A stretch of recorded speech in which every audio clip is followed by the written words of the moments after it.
might feel that we're getting faster and faster. If you breathe a bit quicker, breathe quicker. Yeah. Get pumped up. Imagine you're going into a fight. Let's go. Go, go, go. Faster. Go.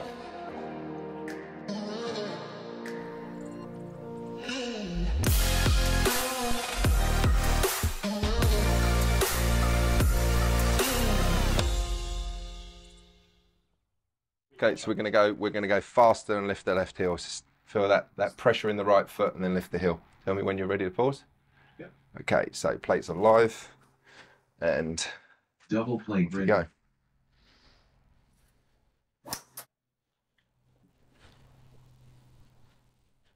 Higher. Definitely higher. Okay, so let's have a little look. It wasn't fast as the other one, but it is faster than Felt like it was some of the slower ones. So in between. But interestingly there then, so the second thing I'd always look at with the golfer is that what can we do to increase their turn? Yeah. We want to get their turn of essentially their thorax, think of chest or shoulders, bigger turn. We got to get past that 90. 90 is really what we want as a minimum. Mm-hmm. But if we go beyond it, the fastest players on the planet do that. Some golfers won't be able to get that kind of extra stretch of top versus bottom because they don't have that range of motion and movement. So what we will do then, I will get them to lift the left heel a little bit. Okay, so when we make that turn, we're going to just lift the left heel to essentially help the pelvis rotate a little bit more around, and that should then help your shoulders turn, your thorax turn a little bit more. So I would be, as a drill, what we could do is I usually get this is just a pool noodle.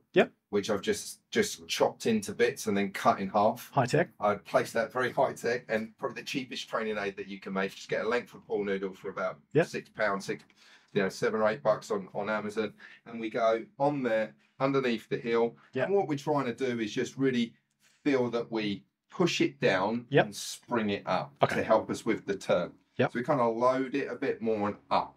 Okay, great. And that's where at the top of the backswing, we're going to be kind of what we would feel probably in a higher, more turned position. And that's going to then extend the length of the hand path. Okay. If we extend the length of the hand path, we've got a longer track, think of, to apply speed to. It can give us a bit more range, a bit more time to get more speed into that handle. Essentially where we want it to be, hand speed at peak at P5. Yeah, perfect. Perfect. So place that under your heel. So underneath the left lead heel. And just spring up and down on it a little bit. So we're going to kind of feel right, push down, go up.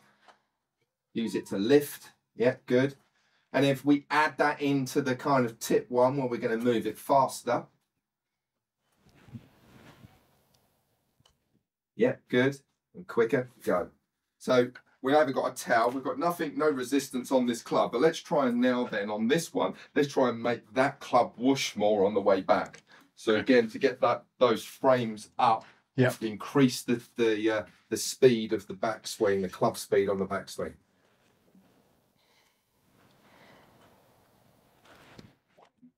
Good.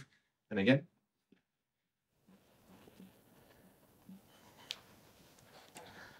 We do sit release.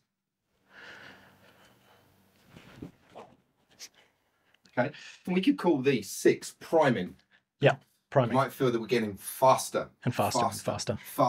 If you breathe a bit quicker, breathe quicker. Yeah. Get pumped up. Imagine you're going into a fight. Let's go. Go, go, go. Faster. Go. Faster on the way back. Let's keep going.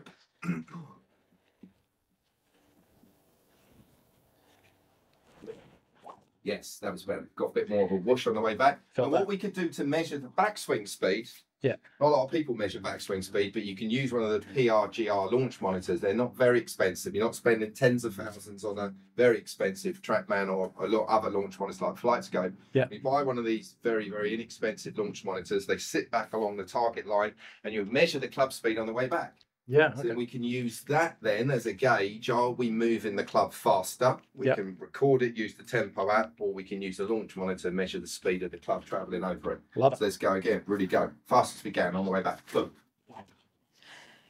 Love the footwork. It's all go now with the footwork. It's all dancing go. on the plates. It's all go. It's all go.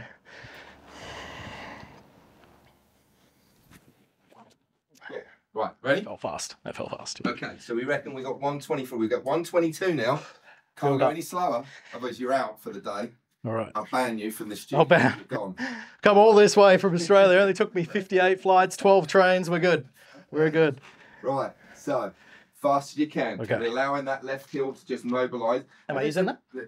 We can take that out. You've got to drop that down. Use that. Now, what I will say here, just for the viewers, just so we're aware of this, you actually, on the first thing that we worked on tempo, you self-organised. The human in you actually started to lift your heel anyway. So I didn't allude to that at the start. This would be the second thing I would look at, but you're doing it.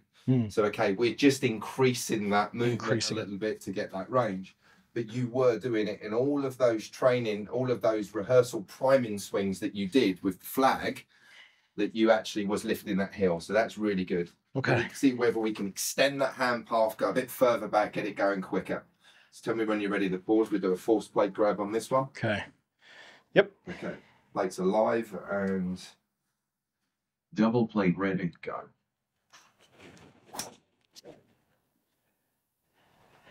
Heel, mishit, but still went straight. Okay. Love the recoil as well. Tough work. Yes, 122.9. I'm giving you one. We increased, great.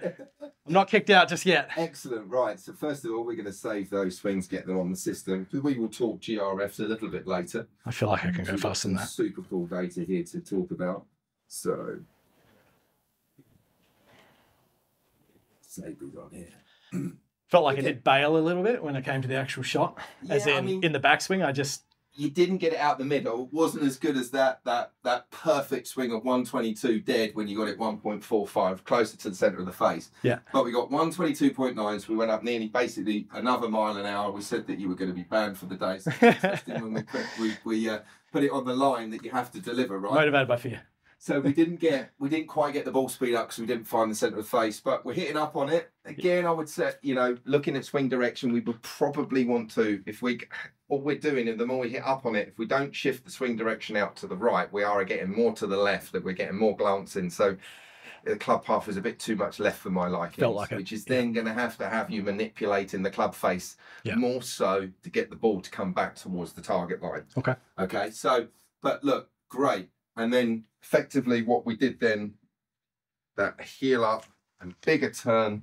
So it just felt like my whole body was extending. Yeah. Everything, my chest was more up to the sky. Felt like my hand path was higher. Yeah. This whole right side was getting as tall as I possibly can up to the top there. Yeah. And if you was to put the foot down and try and do that, even a man of your physique, right? See how far you can go if your foot was glued down. Keep those compliments going. You feel it's going to be a bit tighter. It's not going to go as far. It is, yeah. Yeah.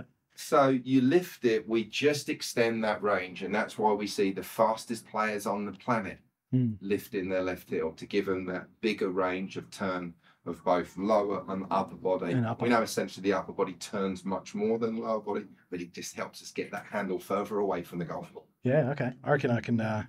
Let's do another one. I reckon I can. Do you want to do the primers then? Should we just do some primers, and maybe not as many as 6? Let's do 3 primers. 3 primers. So we're getting that kind of that feeling of bit of pressure under the right foot, move the club faster, lift the heel. Oh. Yeah, good. Okay, so do I do the whole swing when I do the primers, or just the backswing? Yeah, just that you could do.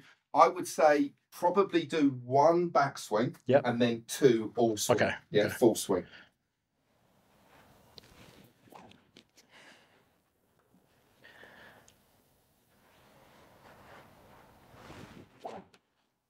All right.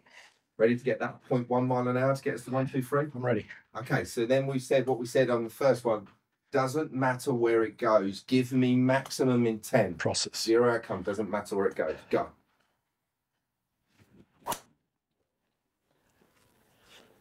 That felt fast. Yeah, 123.5. Now we are going. Now we are going, son. All right. Okay, so, and we're not hitting it that far offline, are we? They're straighter than all the balls that I hit when I was warming up. You were losing balls in the shrubberies over there and the rabbit warrens. At least they're somewhere near the pitch now. There's some in Goston Heights, but these ones are now travelled into Kent. Yeah, exactly.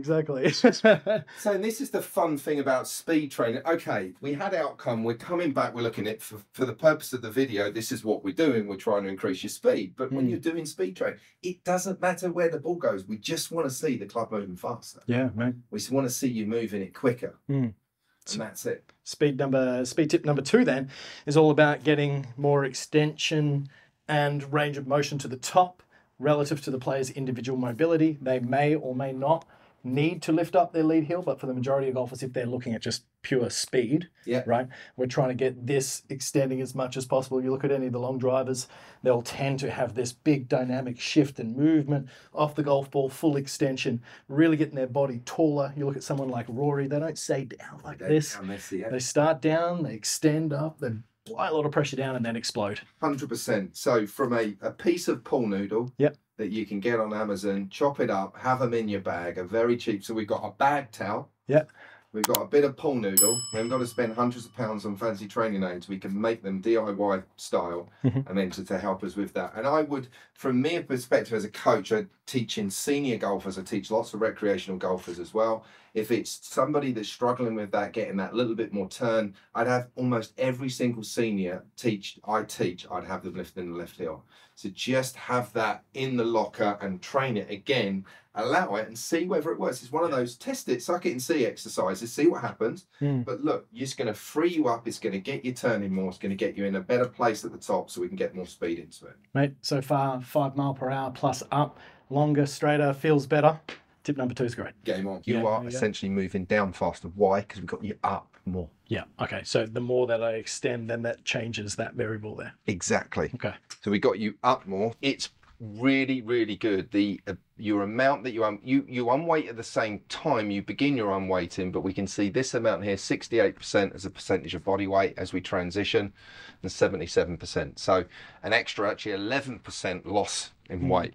So that means you are accelerating quicker downwards. If we can accelerate quicker downwards, that's going to help us get the all-important hand speed. Yeah, I love it. From 4 to 5. Down. So that lift of the heel, the turn, the extension, the increased rate of rotational range of motion here has allowed us then to go down. I didn't even ask you to, but you've just done it.